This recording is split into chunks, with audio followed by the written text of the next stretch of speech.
everyone, welcome back to my channel Study with Pankaj Sir. In last video we have discussed Jura and theology. Today we are discussing deeming 14 points for total quality management. देखिए आपको सबसे पहले पता होना चाहिए dimming कौन थे।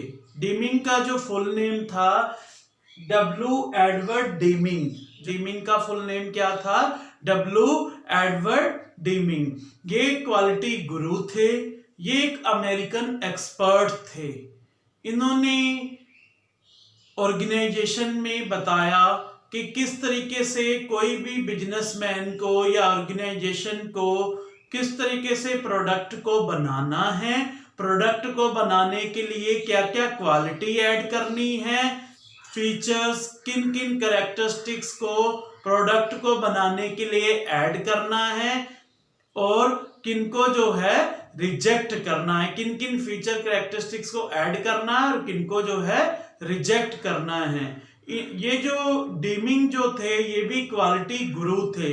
इन्होंने अपनी फिलॉसफी दी इस तरीके से जो है क्वालिटी को मैनेज करते हुए प्रोडक्ट को बनाना है ताकि जो है ऑर्गेनाइजेशन जो है अपना ऑब्जेक्टिव पूरा कर सके।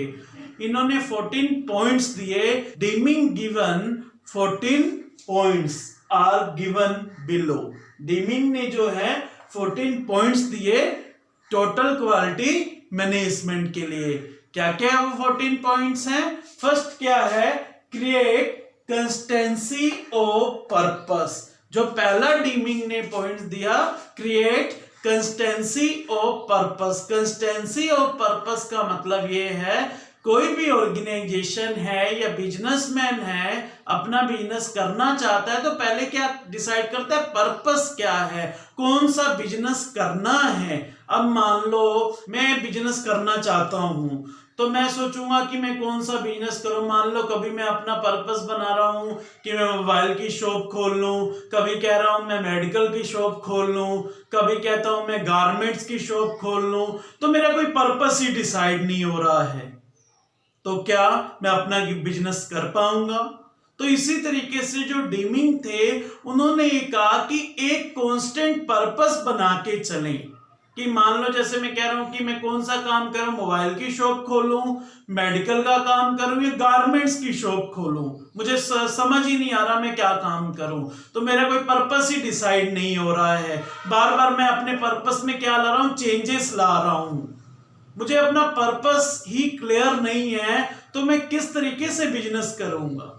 तो डीमिंग जो थे इन्होंने कहा कि एक कांस्टेंट पर्पस बना के चलो, एक स्टेबिलिटी लाओ, तभी उस एक पर्पस पे आप काम करोगे, उस एक पर्पस पे फोकस करोगे, तभी जो है आपकी ऑर्गेनाइजेशन का ऑब्जेक्टिव पूरा हो पाएगा। सेकंड क्या है? Adopt new philosophy of quality. Second जो डीमिंग ने पॉइंट दिया है क्या है? Adopt new philosophy of quality. देखो बिजनेस क्या होता है? एक डायनेमिक प्रोसेस। बिजनेसमैन को समय समय के अनुसार जो है अपनी बिजनेस पॉलिसी में, अपनी ऑर्गेनाइजेशन में चेंजेस लाने पड़ते हैं। अगर इन मॉडर्न एरा जो टेस्ट और प्रेफरेंसेस है कस्टमर के चेंज हो चुके हैं तो बिजनेसमैन को क्या करना चाहिए? नई नई फिलोसफी, इनोवेशन करनी चाहिए अपने बिजनेस में ताकि जो है आजकल की कॉम्पिटिटिव एरा में बिजनेसमैन अपना बिजनेस चला सके। तो इसीलिए जो है डीमिंग ने कहा कि टाइम टू टाइम जो है ऑर्गेनाइजेशन और बिजनेसमैन को क्या नई फिलॉसफी को अपने बिजनेस में अडॉप्ट करना चाहिए, तभी जो है बिजनेसमैन जो है अपना बिजनेस सरवाइव कर सकता है, चला सकता है और प्रॉफिट गेन कर सकता है। अगर बिजनेसमैन सोचे कि जो एंशिएंट टाइम में जो टेक्नोलॉजी चलती थी उसी को यूज करते हुए अपना बिजनेस चलाए तो ऐसा जो है बिजनेस उसका सक्सेसफुल होना बहुत मुश्किल है। इसीलिए टाइम टू टाइम जैसे टेक्नोलॉजी चेंज होती है, कस्टमर के टेस्ट एंड प्रेफरेंसेस चेंज होते हैं, गवर्नमेंट पॉलिसी चेंजेस होती हैं, तो उसके अकॉर्डिंग जो है बिजनेसमैन को अपने बिजनेस में नई नई फिलॉसफी को अडॉप्ट करते हुए अपने बिजनेस में काम करना है और उसी तरीके से अपने बिजनेस में प्रोडक्ट बनाने हैं ताकि कस्टमर ज्यादा से ज्यादा जो है बिजनेसमैन के प्रोडक्ट खरीदे और कस्टमर की भी नीड पूरी हो और ऑर्गेनाइजेशन का भी ऑब्जेक्टिव पूरा हो। नेक्स्ट आता है डिपेंडेंस ऑन फाइनल इंस्पेक्शन। जो थर्ड पॉइंट है डीमिंग ने कहा dependence on final inspection.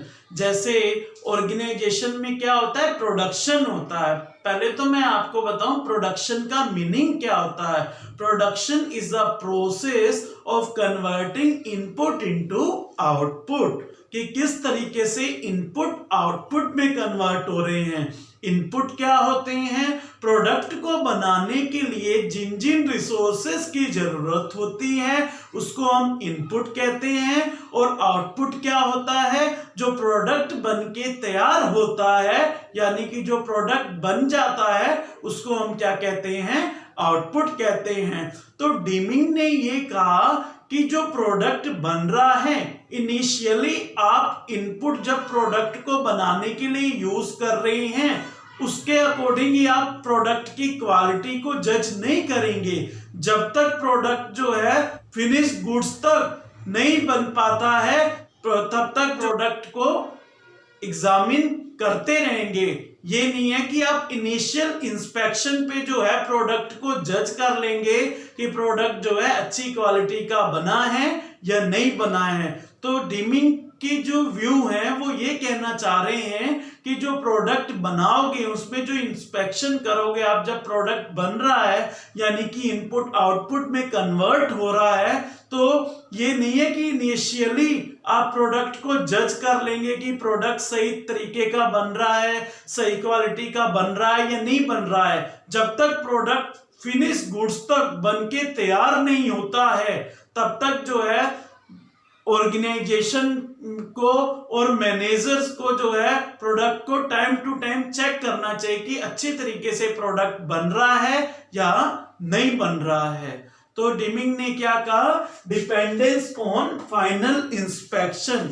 Final inspection का मतलब ये है कि पूरा प्रोडक्ट स्टार्ट होने से लेके बनने से लेके एंड कस्टमर तक डिलीवर होने तक पूरा जो है ऑर्गेनाइजेशन को इंस्पेक्शन करना चाहिए कि प्रोडक्ट किस तरीके का बना है, प्रोडक्ट में जो क्वालिटी ऐड करी है, क्या कस्टमर जो है आपकी कंपनी के प्रोडक्ट से सेटिस्फाई हो रहे हैं या नहीं हो रहे हैं।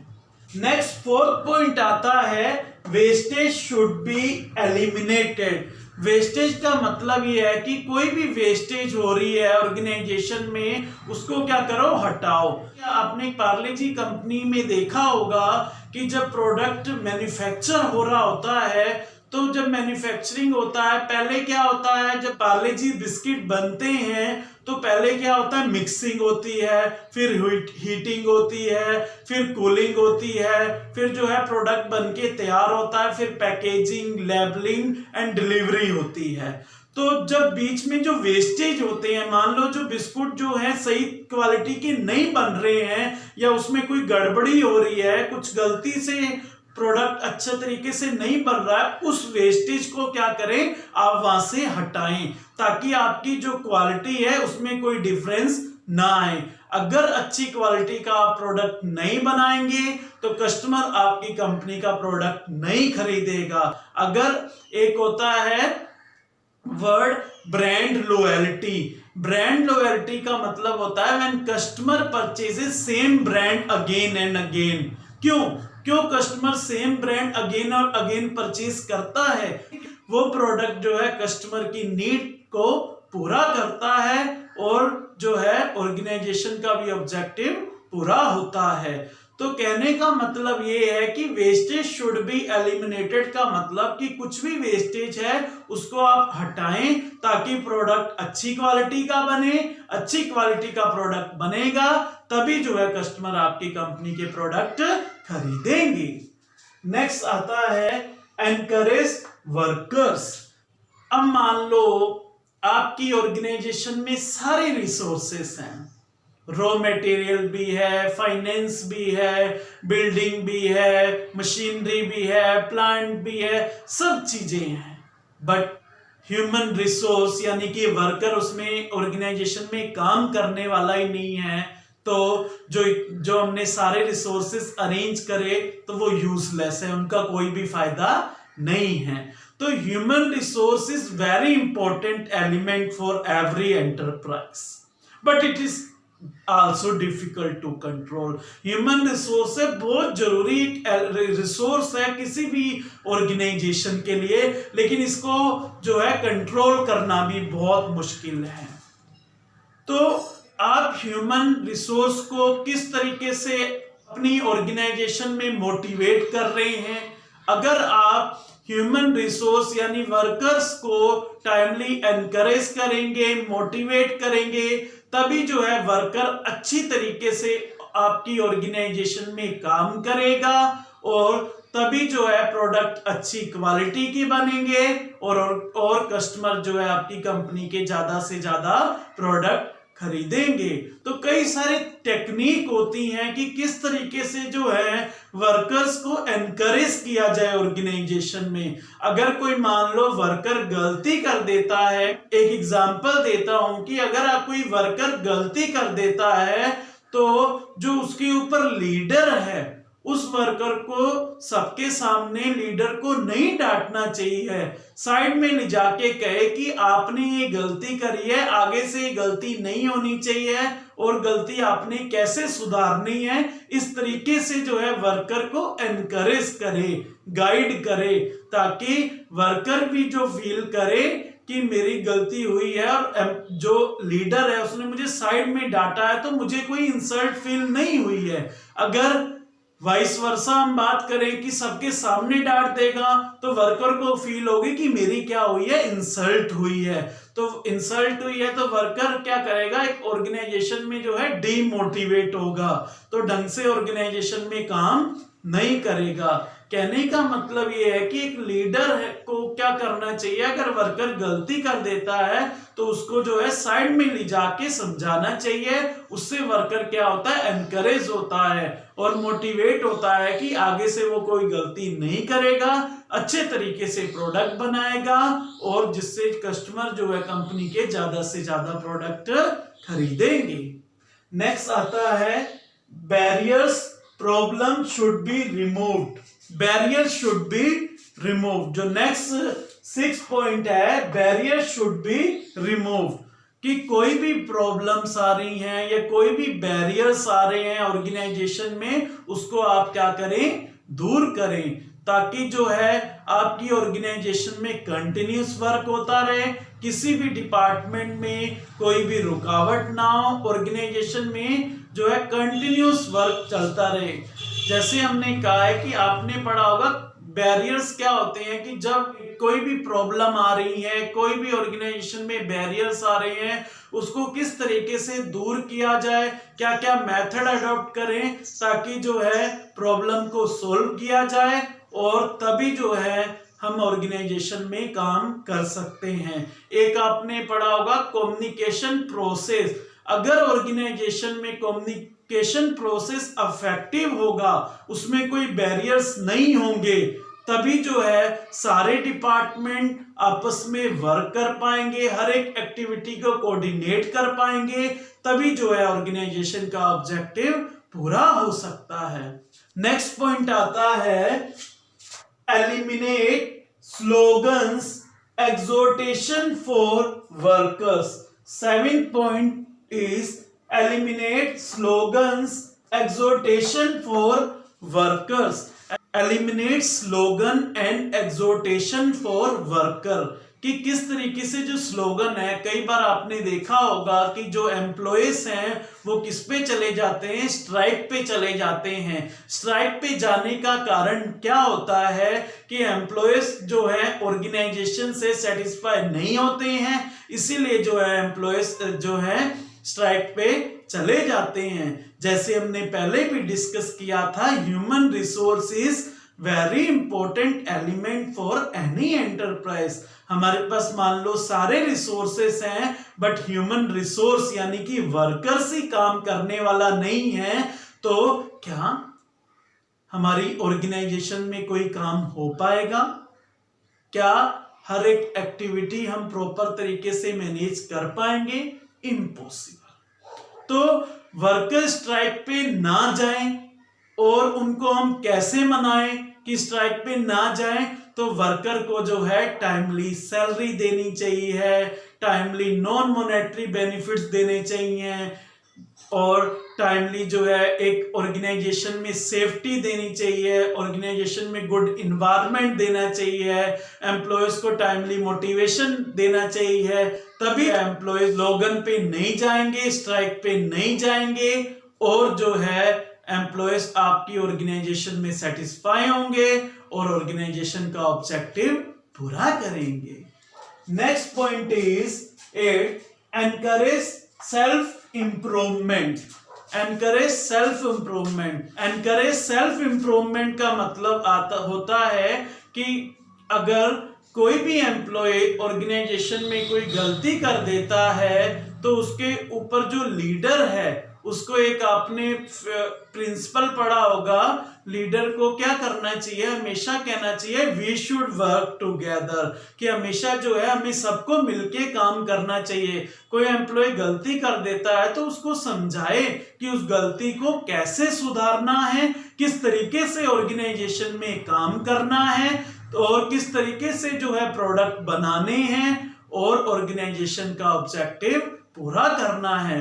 तो हमारा क्या पॉइंट है? Encourage self improvement. तो कौन जो है एम्प्लॉयज को एनकरेज करेगा कि कोई भी गलती करते हैं वो खुद इंप्रूव करें? एक गुड लीडर।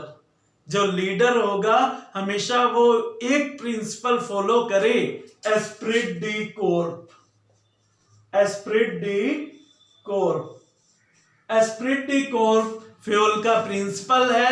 हमेशा लीडर को जो उसके सबऑर्डिनेट हैं, फॉलोअर्स काम कर रहे हैं, उनको क्या कहना चाहिए? वी शुड वर्क टुगेदर, कि हमें सबको मिलके काम करना चाहिए। अगर कोई गलती कर देता है तो उसको समझाए कि उस गलती को कैसे दूर करना है, तभी जो एम्प्लॉयज हैं उससे क्या होंगे? मोटिवेट होंगे, तभी जो है अपनी गलती को दूर करेंगे, वो अपनी गलती को सुधारेंगे, तभी जो है ऑर्गेनाइजेशन का ऑब्जेक्टिव पूरा होगा।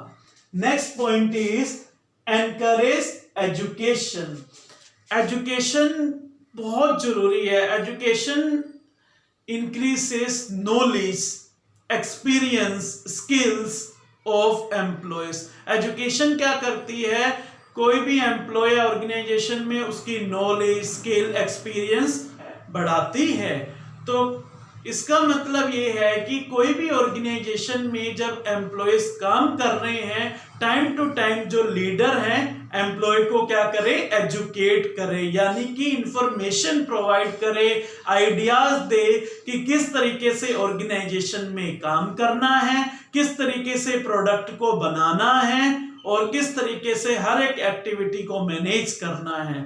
कई कंपनीज हैं जो एम्प्लॉय को एजुकेशन देने के लिए कई सारे प्रोग्राम ऑर्गेनाइज करते हैं, सेमिनार्स कंडक्ट करवाते हैं, लेक्चर्स कंडक्ट करवाते हैं, गेस्ट एक्सपर्ट्स आते हैं बाहर से जो एम्प्लॉय को क्या देते हैं?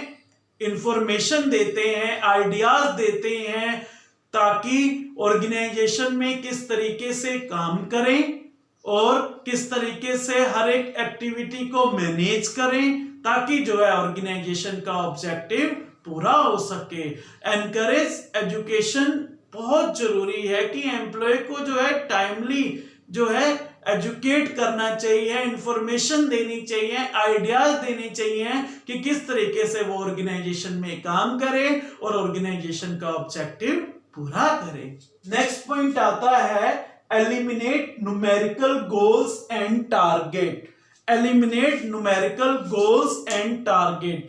डीमिंग जो थे उन्होंने कहा कि अगर organisation numerical goals and target रखेगी तो कभी भी जो है अपना बिजनेस जो है सक्सेसफुली जो है बिजनेस में प्रॉफिट गेन नहीं कर पाएगी। अगर मान लो, अब जैसे एक एग्जाम्पल लेता हूं कि मान लो आपने सोचा कि आप ग्रेजुएशन के बाद आप एमकॉम कर लेंगे, एमबीए कर लेंगे, एमएससी कर लेंगे। क्या ऐसा पॉसिबल है कि एक टाइम में आप कई सारे गोल को पूरा कर सकते हैं, कई सारे काम को पूरा कर सकते हैं? It impossible. ऐसे ही ऑर्गेनाइजेशन जब अगर न्यूमेरिकल गोल्स, न्यूमेरिकल टारगेट लेके चलेगी कि मैं अपने जो है डिफरेंट डिफरेंट वैरायटी के प्रोडक्ट बना लूं और डिफरेंट डिफरेंट बिजनेसेस कर लूं, तो क्या ऑर्गेनाइजेशन अपना ऑब्जेक्टिव पूरा कर पाएगी? तो इट्स इम्पॉसिबल। तो कहने का मतलब ये है कि जो है एक गोल बना के चले, पहले उस गोल पे फोकस करते हुए उस गोल को पूरा करने के लिए अपने बिजनेस में पॉलिसी बनाए, स्ट्रेटजी बनाए कि किस तरीके से जो उसने एक गोल बनाई है उसको किस तरीके से पूरा करे, किस तरीके से रिसोर्सेस अरेंज करें और कैसे जो है अपने बिजनेस में प्लानिंग करें कि अपने बिजनेस की जो एक गोल है उसको पूरा कर सकें। अगर ऐसे ही न्यूमेरिकल गोल्स और टारगेट बनेंगे तो ऑर्गेनाइजेशन जो है, कभी भी ये पॉसिबल नहीं है कि ऑर्गेनाइजेशन जो है बहुत सारे गोल, न्यूमेरिकल गोल्स और टारगेट को पूरा कर सके। तो डीमिंग ने कहा कि eliminate numerical goals and target, कि ज्यादा गोल्स और टारगेट अगर ऑर्गेनाइजेशन फोकस करेगी तो ऑर्गेनाइजेशन इतने सारे गोल और टारगेट को पूरा नहीं कर पाएगी और जो उसने प्लानिंग करी होगी वो प्लानिंग भी जो है उसके लिए सक्सेसफुल नहीं होगी। नेक्स्ट आता है drive out fair. Drive out fair, drive out fair का मतलब कि किस तरीके से जो एम्प्लॉयज हैं ऑर्गेनाइजेशन में सिक्योरिटी फील करें, जो डर है वो दूर करें। जैसे कि हमने डिस्कस किया था, ह्यूमन रिसोर्स जो है एक इंपॉर्टेंट एलिमेंट है किसी भी ऑर्गेनाइजेशन में। तो अगर ह्यूमन रिसोर्स ऑर्गेनाइजेशन में डर के काम करेगा, हर चीज में उसको डर लगे, अब डर किसका हो सकता है, क्या क्या फेयर हो सकता है? आप ये कह सकते हो कि मान लो कोई एम्प्लॉय है, उसके ऊपर जो लीडर है वो जो है खड़ूस टाइप का है, या आप कह सकते हैं कि बहुत स्ट्रिक्ट है, हमेशा एम्प्लॉयज को डांटता रहता है, हमेशा एम्प्लॉयज को गलत बोलता है। इसके करके एम्प्लॉय जो है ऑर्गेनाइजेशन में डरते हैं, ढंग से काम नहीं कर पाते हैं, प्रोडक्ट अच्छी क्वालिटी का बनाते नहीं हैं, ऑर्गेनाइजेशन का ऑब्जेक्टिव पूरा नहीं होता। मान लो आप वर्कर्स को जो है सेफ्टी प्रोवाइड नहीं कर रहे हैं, मान लो मशीन के पास वर्कर काम कर रहे हैं, वहां पर आप सेफ्टी नहीं प्रोवाइड कर रहे हैं, इसलिए एम्प्लॉय डर रहे हैं, तो आप एम्प्लॉयज को क्या करो, सेफ्टी प्रोवाइड करो, ताकि जो जिस इन्वायरमेंट में वो वर्क कर रहे हैं वो ये क्या फील करें कि जिस इन्वायरमेंट में वो वर्क कर रहे हैं वो वहां सेफ हैं और उनका डर दूर होगा। तभी जो है ऑर्गेनाइजेशन में अपना वो बेस्ट दे पाएंगे, बेस्ट परफॉर्म कर पाएंगे, तभी जो है ऑर्गेनाइजेशन में अच्छी क्वालिटी का प्रोडक्ट बनेगा और कस्टमर आपकी कंपनी के ज्यादा से ज्यादा प्रोडक्ट खरीदेंगे। नेक्स्ट आता है institute on job training. Institute on job training का मतलब ये है कि ऑर्गेनाइजेशन को अपने एम्प्लॉयज जब आपकी ऑर्गेनाइजेशन में काम कर रहे हैं तो एम्प्लॉयज को टाइमली जो है जॉब करते हुए आप एम्प्लॉयज को ट्रेनिंग प्रोवाइड करें। एक गुड लीडर की यही पहचान है, एम्प्लॉयज को टाइमली ट्रेनिंग दे कि किस तरीके से एम्प्लॉय जो है वर्क करे ऑर्गेनाइजेशन में और ऑर्गेनाइजेशन का ऑब्जेक्टिव पूरा करे। तो ट्रेनिंग बहुत जरूरी है। ट्रेनिंग क्या, ट्रेनिंग से एम्प्लॉय जो है मोटिवेट होता है, एम्प्लॉय की नॉलेज बढ़ती है, एक्सपीरियंस बढ़ता है, एम्प्लॉय जो है सेटिस्फाई होता है ऑर्गेनाइजेशन में कि किस तरीके से वो ऑर्गेनाइजेशन में वर्क करे और ऑर्गेनाइजेशन का ऑब्जेक्टिव पूरा करे। नेक्स्ट पॉइंट आता है consider total cost not just initial price. Dimming ने कहा कि जो कोई भी ऑर्गेनाइजेशन है जब प्रोडक्शन कर रही है, प्रोडक्शन मतलब प्रोडक्ट बना रही है, टोटल कॉस्ट को कंसीडर करे कि जो प्रोडक्ट बनाने से लेके डिलीवरी होने तक जो प्रोडक्ट बनके तैयार हो रहा है उस टोटल कॉस्ट को कंसिडर करे, इनिशियल कॉस्ट को कॉस्ट ऑफ प्रोडक्शन ना कहे। पर मान लो मशीन खराब हो जाती है या प्रोडक्ट सही तरीके से नहीं बन पा रहा है, लैबनिंग नहीं हो पा रही है, प्रोडक्ट ढंग से नहीं बन पा रहा है, तो कहने का मतलब ये है कि जो डीमिंग है उन्होंने कहा कि किसी भी ऑर्गेनाइजेशन को क्या करना चाहिए, टोटल कॉस्ट को कंसिडर करके चलना चाहिए, नॉट जस्ट इनिशियल प्राइस। कि प्रोडक्ट को जो बन रहा है आप इनिशियल प्राइस से जज नहीं कर सकते कि प्रोडक्ट के बनने का कितनी प्राइस लगी है, कॉस्ट ऑफ प्रोडक्शन कितना हुआ है प्रोडक्ट को बनाने के लिए। तो आप टोटल कॉस्ट को कंसिडर करेंगे कि आपका जो है प्रोडक्ट कंपनी में बन रहा है वो उसकी कितनी कॉस्ट लग रही है, तभी आप जो है डिसाइड कर पाएंगे और आप फिर कस्टमर को ऑफर करेंगे, तभी जो है कस्टमर आपकी कंपनी का प्रोडक्ट खरीदेगा। अगर आपने इनिशियल प्राइस में आपने जो है प्रोडक्ट का एक प्राइस सेटअप कर लिया, तो मान लो आपने प्राइस ज्यादा सेटअप कर लिया तो कस्टमर आपकी कंपनी के प्रोडक्ट नहीं खरीदेंगे। इसलिए डीमिंग ने कहा consider total cost not just initial price. Last point क्या है 14, top management commitment. Top management क्या होती है, बिजनेस को चलाने के लिए जो भी पॉलिसी, स्ट्रेटजी, रूल्स, रेगुलेशन कौन बनाता है, टॉप मैनेजमेंट। टॉप मैनेजमेंट का काम होता है, आपने एक वर्ड सुना होगा, डिसीजन मेकिंग। डिसीजन मेकिंग का मतलब होता है choosing best alternative out of various alternative. तो ये कौन काम करता है, टॉप मैनेजमेंट। टॉप मैनेजमेंट को क्या करना चाहिए, टॉप मैनेजमेंट अगर बिजनेस में मान लो कुछ चेंजेस लाने हैं या बिजनेस की पॉलिसी में कुछ बदलाव लाना है या नई स्ट्रेटजी बनानी है, तो उसका जो है डिसीजन कौन लेगा, टॉप मैनेजमेंट। मैनेजमेंट के पास राइट होता है कि वो बिजनेस को चलाने के लिए टाइम टू टाइम बिजनेस के लिए पॉलिसी बनाए, स्ट्रेटजी बनाए, ताकि जो है अपने बिजनेस से ज्यादा प्रॉफिट गेन कर सके। जैसे मैंने आपको बताया था बिजनेस क्या होता है, डायनेमिक प्रोसेस। बिजनेसमैन को समय समय में अपने बिजनेस में चेंजेस लाने पड़ते हैं, तो चेंजेस कौन लाएगा, टॉप मैनेजमेंट। टॉप मैनेजमेंट क्या करेगा, पॉलिसी बनाएगा, टाइम टू टाइम पॉलिसी बनाएगा। जब उसको लगे कि बिजनेस में कुछ चेंजेस लाने की जरूरत है ताकि जो है वो मार्केट में सरवाइव कर सके और उसकी कंपनी के प्रोडक्ट जो है ज्यादा से ज्यादा बिके। आजकल की कॉम्पिटिटिव एरा में बिजनेस चलाना इजी नहीं है।